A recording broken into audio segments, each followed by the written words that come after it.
అయితే కొద్ది రోజులలోనే మిషనరీ సంస్థలకు ఆ హతసాక్షుల స్థానము మేము భరిస్తామని అనేక మంది దరఖాస్తులు చేసుకున్నారు. సుమారు 600 మంది బయట వారు దరఖాస్తు చేసుకున్నారు. అయోరా తెగకు చెందిన డయూమా అనే స్త్రీ అరణ్యంలో తప్పిపోయిన నేట్ భార్య అయిన మోర్స్ను చేరుకున్నది. మోర్స్ ఆమెకి సువార్తను ప్రకటించింది. డయూమా అయోరాని భాషను మోర్స్కి నేర్పింది. డయూమా తన గ్రామమునకు చేరినప్పుడు గ్రామస్తులందరూ ఆశ్చర్యపోయారు. ఆ గ్రామస్తులు మిషనరీలు నరమాంస భక్షకులని అనుకున్నారు. వారు డయూమాను తినివేశారని భావించి మిషనరీలను చంపాలనుకున్న డయూమా శాంతి స్థాపన కోసమే మిషనరీలు వచ్చారని తెలియజేసింది. వీరు మిషనరీలను ఎలా చంపారో అలాగే యేసు ప్రభువు కూడా చంపబడ్డాడని విషాదకరించింది. 2 సంవత్సరముల తర్వాత నెయిట్ సెయింట్ భార్య అయిన మోర్ సెయింట్, జిమ్ ఎలియట్ భార్య అయిన ఎలిజబెత్ అయోరా గ్రామంకు చేరారు. జిమ్ ఎలియట్ చనిపోయే నాటికి వివాహమై కేవలం 27 నెలలు అయింది. భర్త చనిపోయినను అతను తలపెట్టిన పనిని పూర్తి చేయాలని ఎలిజబెత్ తన చిన్న కుమార్తెతో వాలరీతో సహా అయోరా గ్రామానికి వచ్చింది.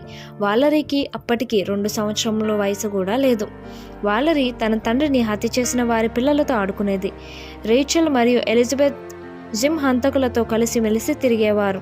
హంతకులైన జికిటాకియో, నీమోంగా, మింతాయి దైవి మరియు తోనా వీరి పరిచర్యకు ఆకర్షితులై యేసు ప్రభును తమ సొంత రక్షకులుగా అంగీకరించారు.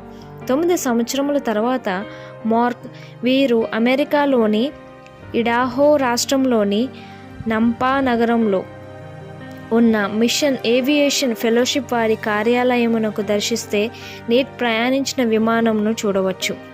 నేట్ కుమారుడైన స్టీవ్ తన తండ్రిని చంపిన హంతకులకు సువార్త చెప్పిన వారిని మార్చారు.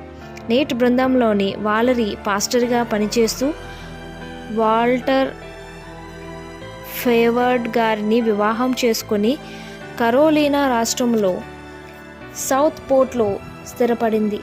వారు అక్కడ ఒక చర్చ్ నిర్మించుకున్నారు. 2013లో ఎలిజబెత్ ప్రభువునందు నిద్రించారు. ప్రపంచంలో అనేక మతములు ఉన్నవి. క్రైస్తవులు మాత్రమే క్రీస్తు దేవుని ప్రేమను ఎరిగిన వారు గనుక నరమాంస భక్షకుల యొద్దకు, క్రూరమైన అనాగరిక జాతుల వద్దకు వెళ్ళి వారిని మార్చుచున్నారు. వారు నాగరికులు అగుట అది క్రైస్తవులు ప్రభావమే.